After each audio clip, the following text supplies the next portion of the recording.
Bagpuss, Bagpuss, oh fat furry catpuss, wake up and look at the thing that I bring. Wake up, be bright, be golden and light. Bagpuss, oh hear what I sing. Welcome, I'm Kate, and today I have decided to make the saggy old cat Bagpuss and his friends Professor Yaffle and two of the little mice. Here's a tad bit of background to the old show in case you're curious and don't already know. The show Bagpuss first aired in 1974, with only 13 short episodes ever having been made. However, there have been other books that have been produced after the show was produced that I believe delved a little more into the same and different stories.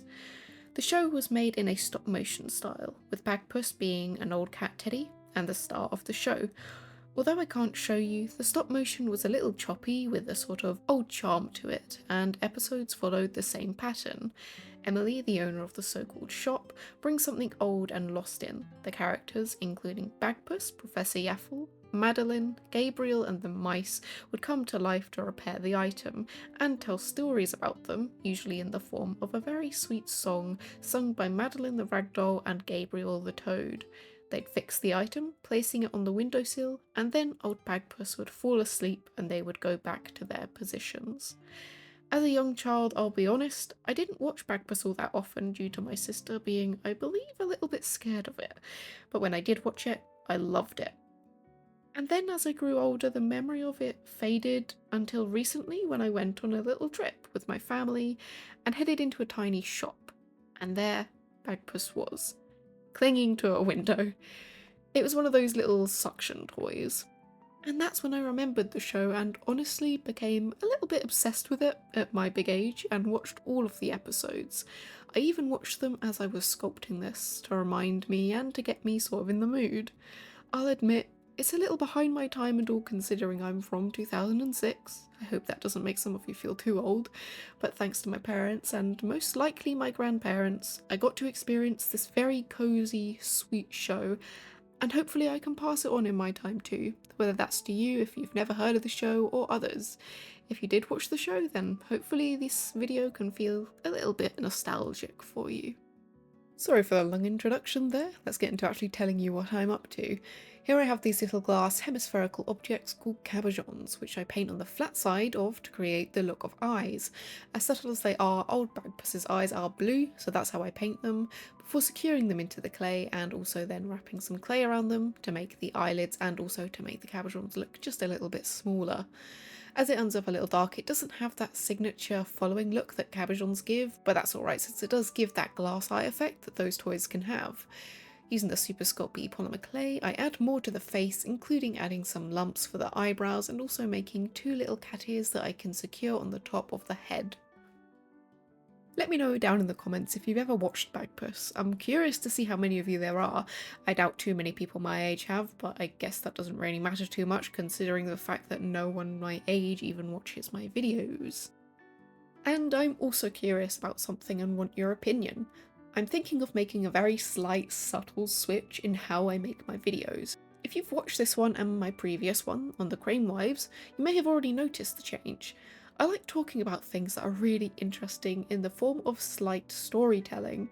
I've never had the courage to make a channel about short documentaries or things I'm interested in talking about, so it might be fun for me to incorporate some of that into this channel. It might also give a bit of variation from the other amazing sculpting YouTubers out there. Earlier I gave you a bit of a backstory about both Bagpuss and my experience in watching the show, and I'd like to do more things like that. Talk about things relevant to what I'm sculpting to give you something a little bit more worthwhile listening to. I know a lot of you watch my videos to see me explain exactly what I'm doing and why I do it, so I understand if you'd rather I stick to things like that for more of a tutorial feel, but I also know it can be a little bit repetitive when every video I'm telling you the same techniques and how to do them again and again. So just let me know if you would be up for watching videos that go into research, my ideas, backstories and things to do with me and what I'm making. I am rather curious after all. What I'm doing now is using this pointed ball tool to scratch in the fur texture, but unlike how I usually do it, I curve the lines at the end to make the fur look just a little bit curlier and to give it slight more volume. So that I can make all the texture without manhandling parts of it and smushing areas, I place it onto a small piece of tinfoil near the end so that I can have something to move Bagpuss around on to get different angles. This is the same sort of thing a cork block would do as well.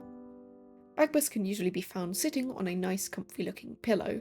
Honestly, a pillow that I would want too, Bagpuss. You and me, my fat fairy catpuss. I lump clay on in largish balls so it looks like how an old pillow would look after a few years of love, with the stuffing inside of it becoming a bit clumped beneath the fabric. I then take a pointy silicone tool and make dents and lines across the surface as if it has been creased. I also make it look as if Bagpuss has indented his butt into it by adding some extra creases under where he would sit. If you have watched the show, this might be a bit reminiscent of a certain episode where the bony king of nowhere sits on his throne that is made of stone, or polymer clay in this instance. After I've made the main form of the pillow, I mix some clay with liquid polymer clay to make this thick, sticky mixture which I can use a paintbrush to apply on the surface, making a nice bumpy texture, almost like how a plush pillow would look. Again, as I can't touch it, I had to place it on a piece of tinfoil before baking it. Out of all components of this sculpture, I do have to say Professor Yaffle, the carved wooden bookend, was the hardest part. I made most of his form in sections, baking them in between, and when the clay was baked, I used this sharp tool, otherwise known as a knifey, to give it a carved look with flat edges. Most of the detailing was simple, smushed balls of clay into a carved out wing to look like feathers, more of the same mushy ball texture on the chest, even a little quiff of hair on the top of his head. In total, I think I had to bake him like 4 times, which is a lot for me, but I made sure not to burn him by baking him for too long. Here's a little bit about Professor Yaffle. He's a wooden bookend that, at the start of each episode, climbs down from his bookshelf to explain what the item brought in is, or at least what he thinks it is, as most of the time the other characters tell him what it might actually be, and the other way around, of course, to give him credit. In my opinion, he's a little bit stuck up, but definitely one of my favourite characters in the show, probably in line with Madeline as well. And I guess I'll go off on another little tangent. I know I say this most videos these days, but I am sorry it took so long to get this video out, especially considering it's such a small sculpt. I won't go into the nitty-gritty details, but I have not been doing so great, so having the energy to sculpt or really do anything for that matter has been difficult, which is why your support means everything to me as always. I put a lot into these videos, and to know that there are even just a few people out there willing to watch them means so much, so as I always say, thank you. Making Yaffle's little glasses was a bit tedious, but definitely worth it. There has been a total of 1 sculpture in the past where I have made glasses, and let me tell you, those things are hard. I made it with metal wire that time, so switching to clay was probably the better choice as I have a bit more control over it, and also it sticks way better to the other pieces of clay. Then onto the marvellous mechanical mouse organ. I made 2 of the 6 found in the show, being Charliemouse and Lizziemouse, which are probably my favourites in terms of their design, albeit limited due to their teeny size. And here's a tad bit about them. All the mice, including Charliemouse, the most important, Willie Mouse, Jane Mouse, Eddie Mouse, Jenny Mouse, and Lizzie Mouse, gosh that is a mouthful, play a very large part in the show. They're cheeky little things who love to mess with Yaffle and also control the mouse organ, which is the source for the music for Madeline and Gabriel to sing along to, as well as displaying the graphics for the stories, usually in different styles depending on the episode. Their high-pitched voices do make it a little bit hard to watch, but their adorable personalities are to die for.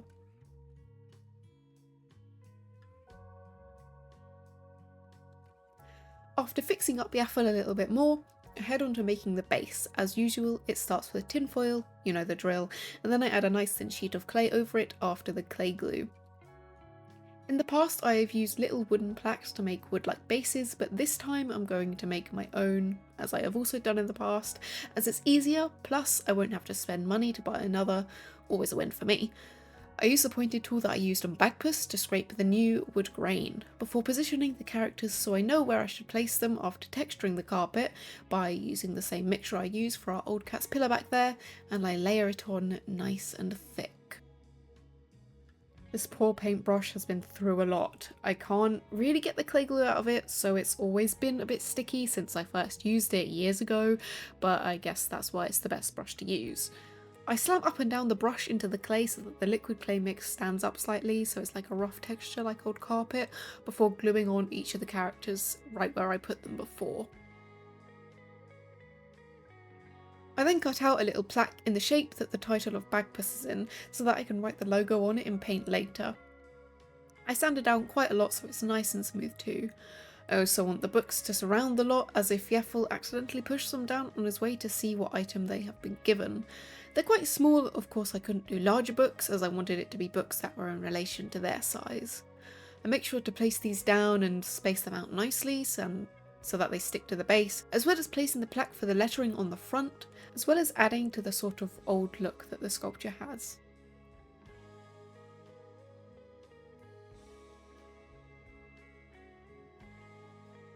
And then onto the painting. Boring, I know. It's my least favourite part of the whole process. Might not be yours, but it's definitely mine.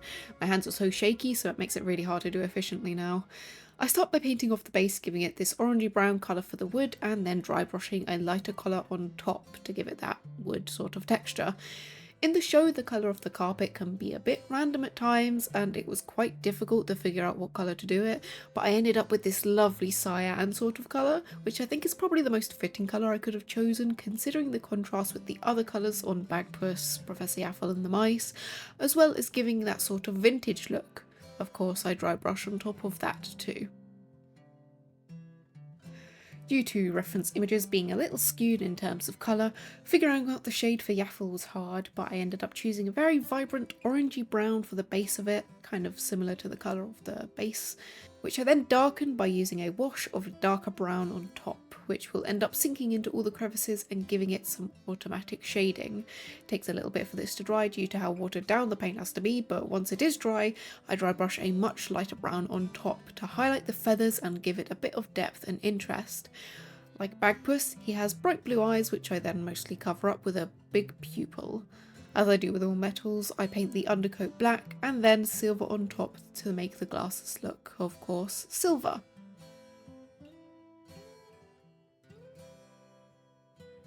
The mice are coloured a light grey, and of course I give them their little markings on their faces in the form of that pink patch on the inside of their ears, as well as the white patch over their eyes.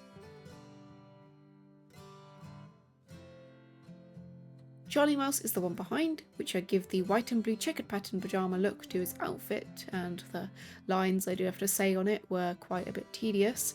And then Lizziemouse up front has a greenish dress with a floral pattern on it, as well as a green vest shirt over the top.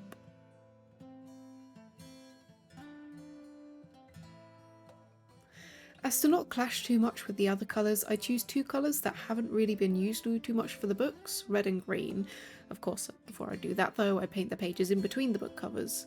On top of the books I use gold coloured paint to give the books a special sort of look, and I don't really write anything on them, just jumbles of lines that give it the idea of letters. You get the gist. Again, like the carpet, his pillow sometimes has different colours to it, but I went with this dark red colour as I think it suits him best. I make the paint pretty watered down as I want to move around easily so I can get right under Bagpuss into all of the little cracks. I dry brush a darker colour on top this time, different to what I usually do when I dry brush, as I want to make it look really old and a bit scruffy. To do the plaque on the front, I paint it a very, and I mean very, light pink, so light in fact that it looks white on the camera. Then I start the lettering, which I messed up the first time and had to do it twice because my hands suck and can't do lettering without them freaking out and stiffening up. I also use the same colour as I did for the lettering to do the border around the edge and the sides of the plaque too.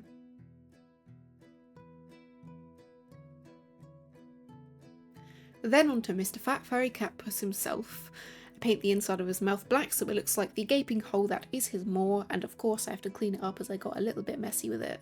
The main undercoat is white, but I make it a little creamier and a bit brown so it looks scraggy and so it isn't as harsh on the eyes. It was quite difficult to get into all of those little crevices, and in hindsight I definitely should have watered down the paint a little bit more.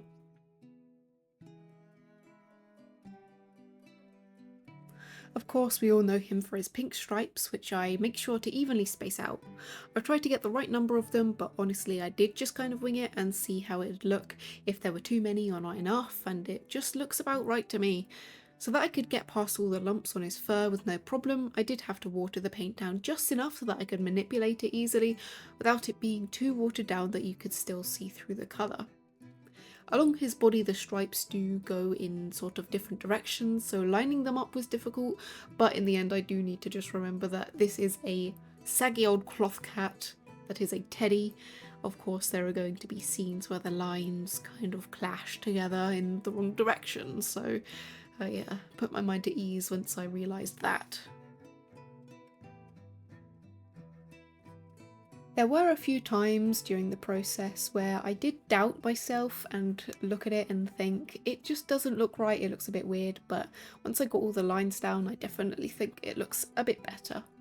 I do also go with a lighter pink and dry brush onto the fur, just so that it does look a bit blended between the lines, so that it doesn't look as harsh, and also so that it looks kind of like the fluff on a cat that's kind of been blended, I guess, between the different sections of colour. I finish off most of the detailing just by adding some black on his face with the nose and his paws, and I also add these little black dots on his front cheek bits, and then I scrape off the paint from the cabochons on his eyes. The final touch is just adding some gloss over the lettering as well as the border, pretty much all of the parts that are a dark pink. I think it gives it a very nice shine to it. And then it's finished. Bagpuss is something that will always be a part of British television history, considering the fact that it has been around for so long and did run for quite some time when it was first released. Let me know what old shows you watched as a kid, because I definitely have a few on my mind, like the Wombles or Button Moon, but I doubt I'll make a video on them anytime soon. As usual, it was great fun to make this video and go on a little bit of a nostalgia trip to my early childhood. And it's also great to add it to my forever growing collection of cat-themed sculptures, my favourites. If you did enjoy the video, consider subscribing. I make lots of sculptures ranging from a huge variety of things, and it might be fun for you to go check them out. Have an amazing day, and I can't wait to see you all next time. Ta-ta!